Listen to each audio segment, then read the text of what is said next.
Sous une pluie battante, Rosa se tenait à l'angle d'une rue, ses mains tremblantes caressant son ventre arrondi. Chaque goutte qui tombait sur le bitume semblait résonner comme un rappel de l'urgence de la situation. Elle jetait des coups d'œil inquiets à sa montre, impatiente que le taxi commandé arrive. L'échographie qui l'attendait était bien plus qu'un simple examen médical. C'était le premier aperçu de son enfant, une promesse d'espoir dans un monde qui lui semblait parfois trop hostile. « Allez, dépêche-toi » murmura-t-elle pour elle-même, ses pensées tourbillonnant autour des possibles résultats, des peurs et des espoirs. Elle avait besoin de ce moment, de cette confirmation que tout allait bien, que son bébé était en sécurité. La pluie s'intensifiait, mouillant ses cheveux et son manteau, mais elle ne pouvait se permettre de se laisser abattre. La vie continuait, implacable. Soudain, un taxi se stoppa devant elle, et Rosa sentit un frisson d'espoir. Elle se dirigea vers la voiture, mais au même moment, un homme en haillons surgit de l'ombre.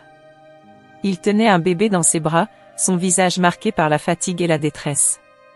Rosa, bien qu'angoissée par sa propre situation, ne put s'empêcher de ressentir un élan de compassion. « Excusez-moi, madame, puis-je monter avec vous ?» demanda-t-il d'une voix rauque. Elle hésita un instant. Le taxi était déjà là, mais elle ne pouvait ignorer l'homme et l'enfant. « Bien sûr, entrez » répondit-elle, ouvrant la porte passagère.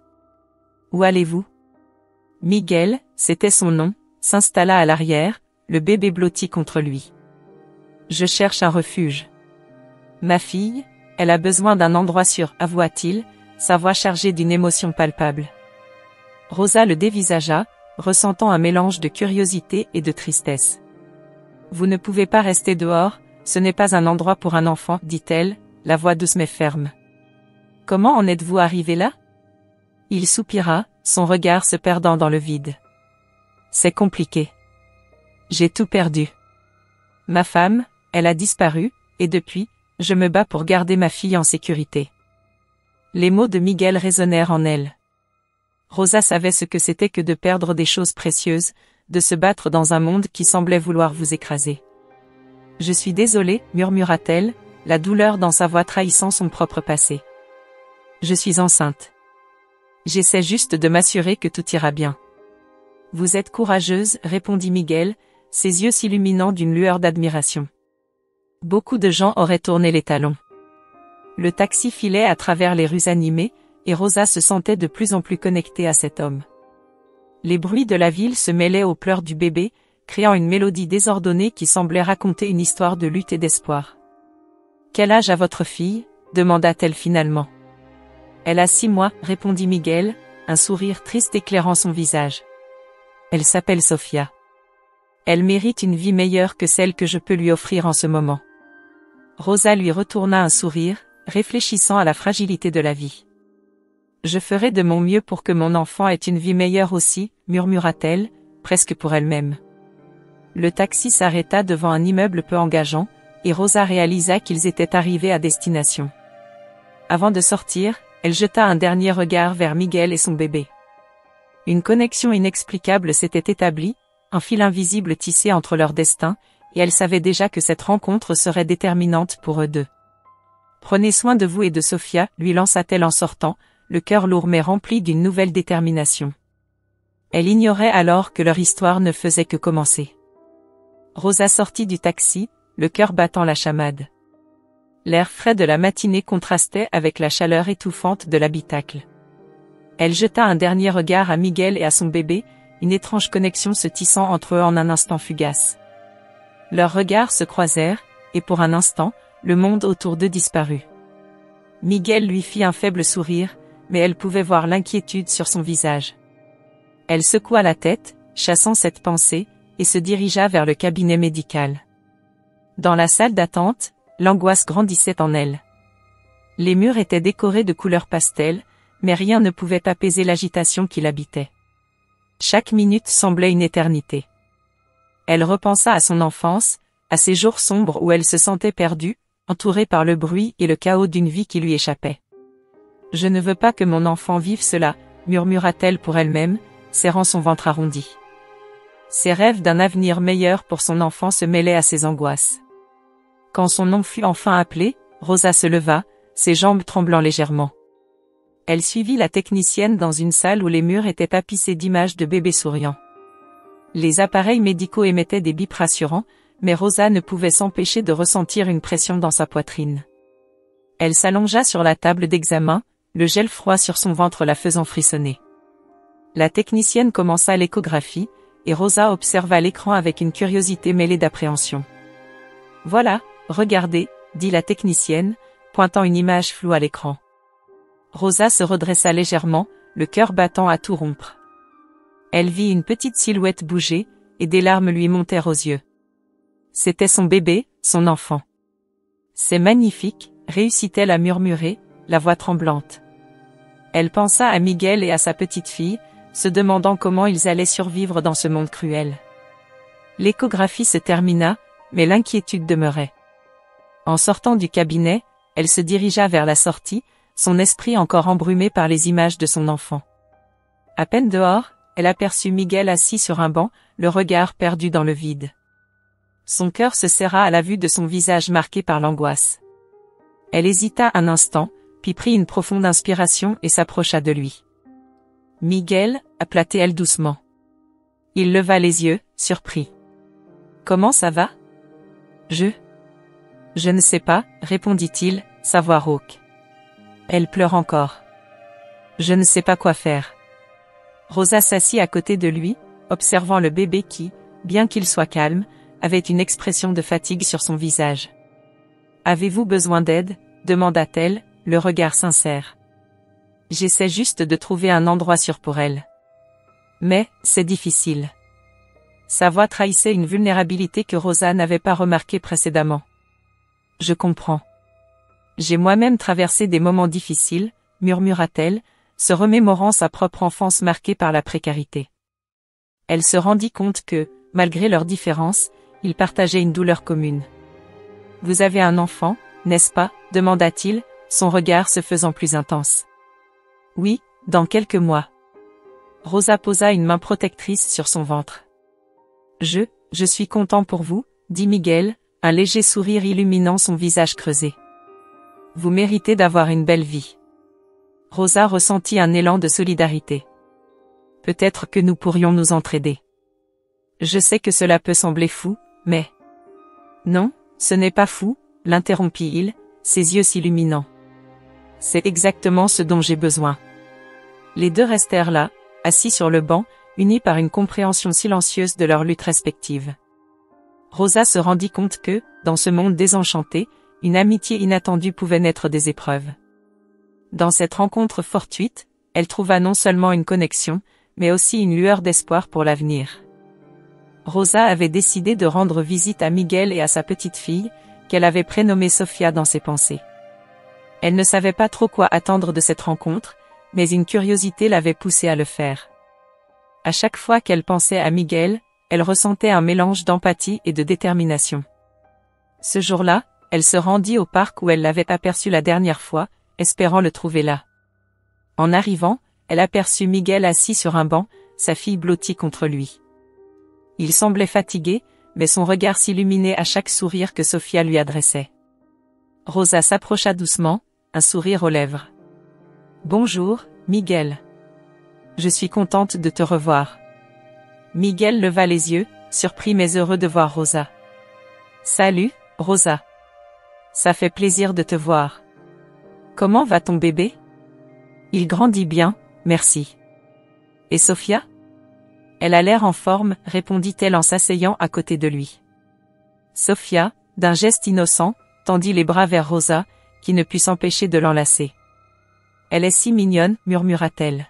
« Oui, elle a besoin de beaucoup d'amour et d'attention. »« C'est pas facile, tu sais, » confia Miguel, son visage se fermant légèrement.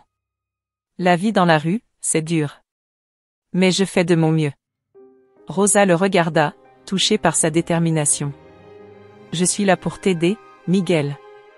Si tu as besoin de quelque chose, dis-le-moi. » Un silence s'installa, puis Miguel reprit la parole, la voix un peu tremblante. « Tu sais, je rêve souvent de retrouver ma femme. Elle a disparu il y a quelques mois. C'est comme un cauchemar sans fin. »« Je suis désolée, Miguel, » répondit-elle doucement. « Est-ce que tu as une idée de ce qui a pu lui arriver? Il baissa les yeux, jouant avec les doigts de Sofia. Je sais qu'elle traversait une période difficile. Elle a voulu s'éloigner un moment, mais je n'aurais jamais pensé qu'elle disparaîtrait comme ça. J'aimerais pouvoir la retrouver, lui dire que je l'aime encore. Rosa sentit une douleur monter en elle en entendant les mots de Miguel. Je vais t'aider. Nous pouvons chercher ensemble. Peut-être que quelqu'un la connaît ou a vu quelque chose. Les yeux de Miguel s'illuminèrent brièvement, mais la tristesse reprit vite le dessus. Tu ferais ça pour moi? C'est vraiment beaucoup demandé. Bien sûr que je le ferai, affirma-t-elle avec conviction. Nous avons tous besoin d'un peu d'aide parfois. Et je ne peux pas rester là sans rien faire. Leurs regards se croisèrent, et un silence complice s'installa entre eux. Rosa se leva, prenant une grande inspiration. Je peux m'occuper de Sofia pendant que tu te reposes un peu. Elle mérite de jouer et d'être heureuse. Miguel sourit, reconnaissant. Merci, Rosa. Ça me ferait du bien d'avoir un moment pour réfléchir. Rosa prit Sofia dans ses bras, et la petite éclata de rire en jouant avec une feuille qui tombait des arbres. Miguel observa la scène, un mélange de gratitude et de mélancolie sur son visage. Elle a besoin de stabilité. Je dois trouver un moyen de lui offrir une vie meilleure. Nous allons trouver une solution, Miguel, lui assura Rosa. Tu n'es pas seul dans cette épreuve. Ils passèrent l'après-midi ensemble, à jouer et à discuter, tissant lentement un lien d'amitié. Rosa partagea des anecdotes de son enfance, évoquant les défis qu'elle avait dû surmonter. Miguel, de son côté, parla de ses rêves, de sa famille et de l'importance d'un foyer pour Sofia.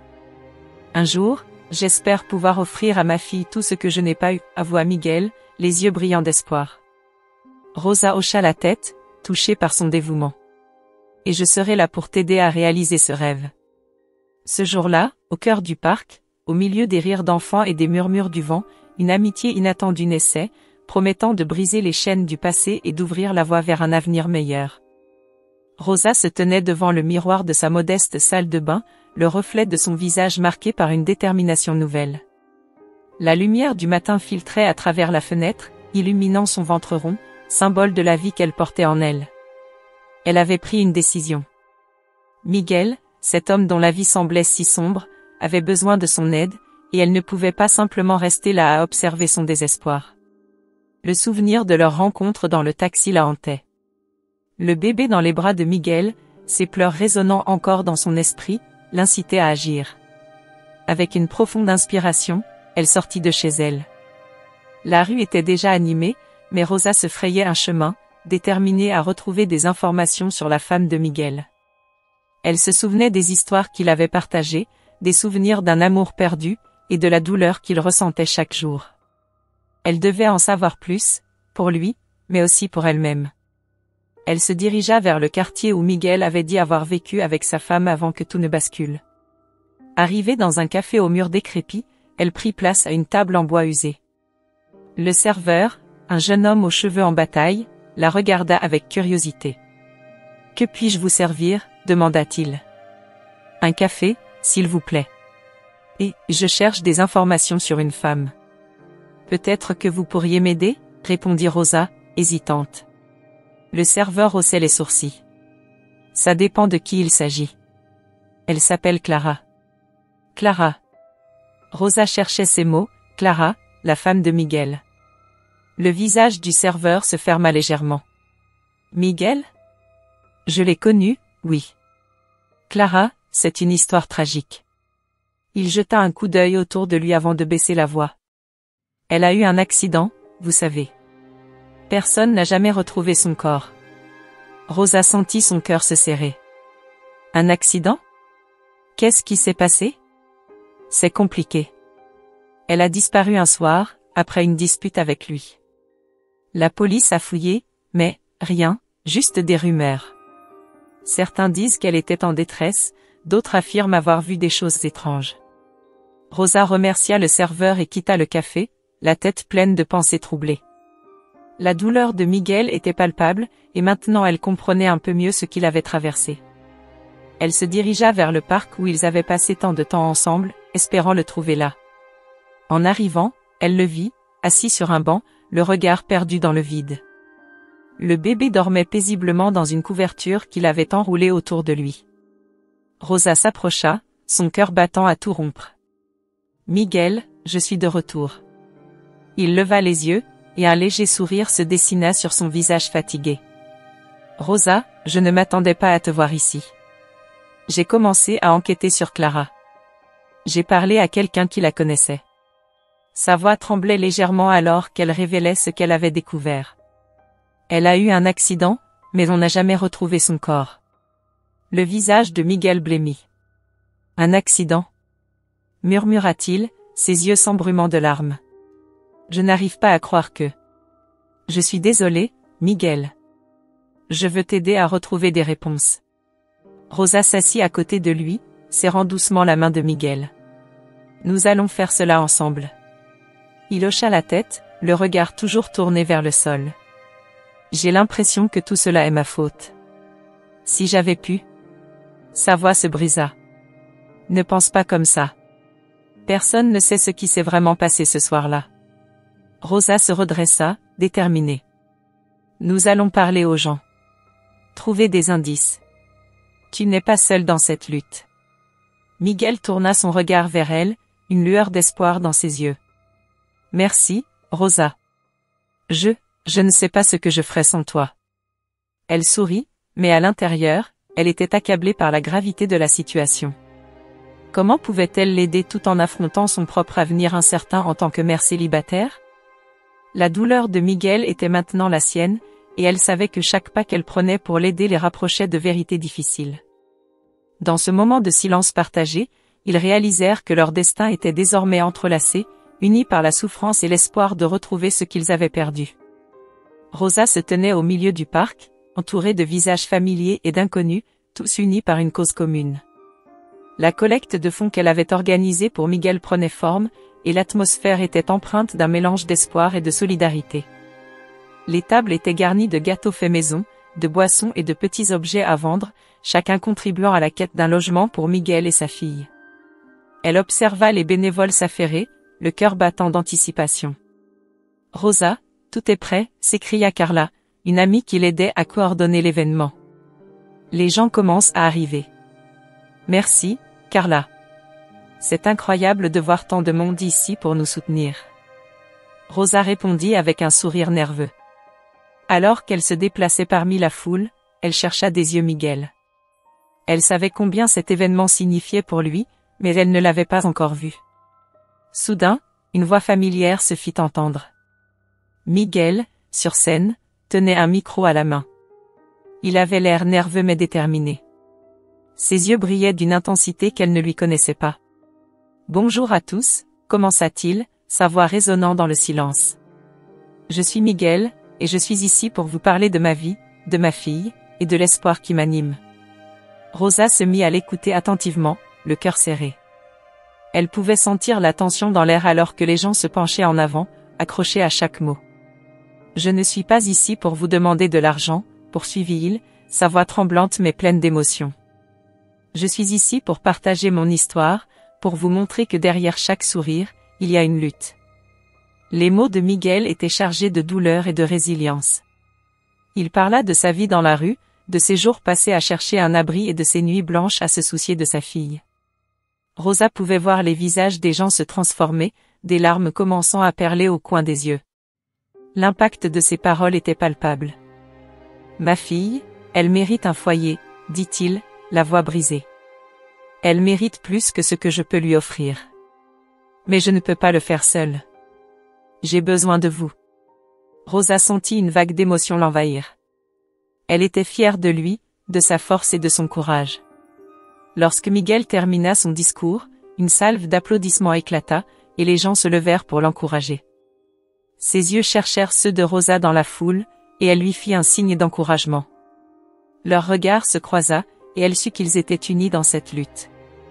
Plus tard dans la soirée, alors que le soleil se couchait, Rosa rentra chez elle, le cœur léger mais l'esprit agité. Elle avait l'impression que quelque chose d'important se préparait, mais elle ne savait pas encore quoi. En entrant dans son appartement, elle se dirigea directement vers la boîte aux lettres. À l'intérieur, Une enveloppe blanche, sans adresse ni nom, attira son attention. Elle l'ouvrit avec précaution, sentant une étrange tension monter en elle. À l'intérieur, une lettre griffonnée à la hâte révéla des informations qui la plongèrent dans un tourbillon d'incertitude. Les mots flottaient devant ses yeux, mais elle n'arrivait pas à en saisir le sens. C'était un message énigmatique, parlant d'un foyer où la femme de Miguel avait été vue, mais aussi d'un passé qu'elle n'avait jamais connu. Rosa se laissa tomber sur le canapé, la lettre tremblante dans ses mains. Les révélations qu'elle venait de lire la troublaient. Que signifiait tout cela pour elle, pour Miguel, pour leur histoire? Le poids de la lettre était presque aussi lourd que le mystère qui l'accompagnait. Elle se perdait dans ses pensées, se demandant si elle devait en parler à Miguel ou garder cette information pour elle, au moins pour l'instant. La nuit tomba lentement, mais l'esprit de Rosa était en ébullition. Les défis qui l'attendaient semblaient plus grands que jamais, et elle ne savait pas quel chemin choisir. Une chose était certaine, leur lien s'approfondissait, et les vérités cachées étaient sur le point d'éclater à la surface. Rosa tenait la lettre entre ses mains tremblantes, le cœur battant la chamade. Les mots, inscrits d'une écriture soignée, révélaient que la femme de Miguel avait été aperçue dans un foyer. La nouvelle la remplissait d'une détermination nouvelle, mais aussi d'une inquiétude grandissante. « Je dois lui dire », se répétait-elle en se dirigeant vers la sortie, son esprit tourbillonnant d'angoisse et d'espoir. Elle se mit à courir, son ventre rond lui rappelant à chaque pas la responsabilité qui l'attendait. En traversant le parc où ils avaient passé tant de moments ensemble, elle se rendit compte que Miguel n'était nulle part en vue. Elle chercha frénétiquement, appelant son nom. « Miguel! Miguel !» Sa voix résonnait dans l'air frais du matin, mais seule la brise lui répondait. La panique l'envahit. Elle se dirigea vers le banc où il avait l'habitude de s'asseoir. Les feuilles bruissaient doucement, mais Miguel était introuvable. Peut-être qu'il est allé là-bas, se dit-elle, la pensée de la maison de refuge où la femme de Miguel avait été vue lui revenant à l'esprit. Sans perdre une seconde, elle emprunta le chemin qui menait au foyer. Chaque pas était chargé d'une inquiétude croissante, le doute la rongeant. Que se passerait-il s'il avait déjà découvert cette nouvelle par lui-même?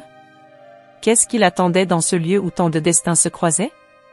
Lorsqu'elle arriva enfin au foyer, une vieille bâtisse aux murs écaillés, elle trouva la porte ouverte. L'atmosphère à l'intérieur était empreinte de mélancolie, avec des échos de voix et de rires d'enfants qui résonnaient au loin. Rosa se dirigea vers la réception. « Excusez-moi, je cherche un homme, Miguel, peut-être sa femme, demanda-t-elle, le cœur battant. La réceptionniste, une femme d'âge mûr au regard bienveillant, la fixa d'un air perplexe. « Miguel? Vous parlez de Miguel le sans-abri » Rosa hocha la tête. « Oui, je dois lui parler. C'est urgent. »« Je crois qu'il est déjà ici, » répondit la femme. « Mais il est avec une personne. » Rosa retint son souffle en suivant la réceptionniste qui la conduisit à une salle de réunion. Elle poussa la porte et, à l'intérieur, elle fut frappée par la scène qui s'offrait à elle. Miguel était là, mais à ses côtés se tenait une femme qui ressemblait à un fantôme du passé. La femme avait les cheveux bruns, et une douceur dans ses traits qui, d'une certaine manière, lui était familière. « Miguel !» s'écria Rosa, s'avançant, le cœur lourd. Mais avant qu'il ne puisse répondre, la femme se tourna vers elle. Le regard de Rosa se figea. Elle avait déjà vu ce visage. Les souvenirs de son enfance, de sa mère, lui revinrent en mémoire, et un frisson traversa son échine. « Rosa !» murmura la femme, avec une voix empreinte d'émotion. « Vous êtes... » Rosa balbutia, essayant de comprendre. Miguel, réalisant le choc sur le visage de Rosa, intervint. « Rosa, je t'expliquerai tout. Cette femme, c'est l'amour de ma vie, la mère de ma fille. Mais je ne savais pas qu'elle avait un lien avec toi. »« Comment cela est-il possible ?» demanda Rosa, la voix tremblante.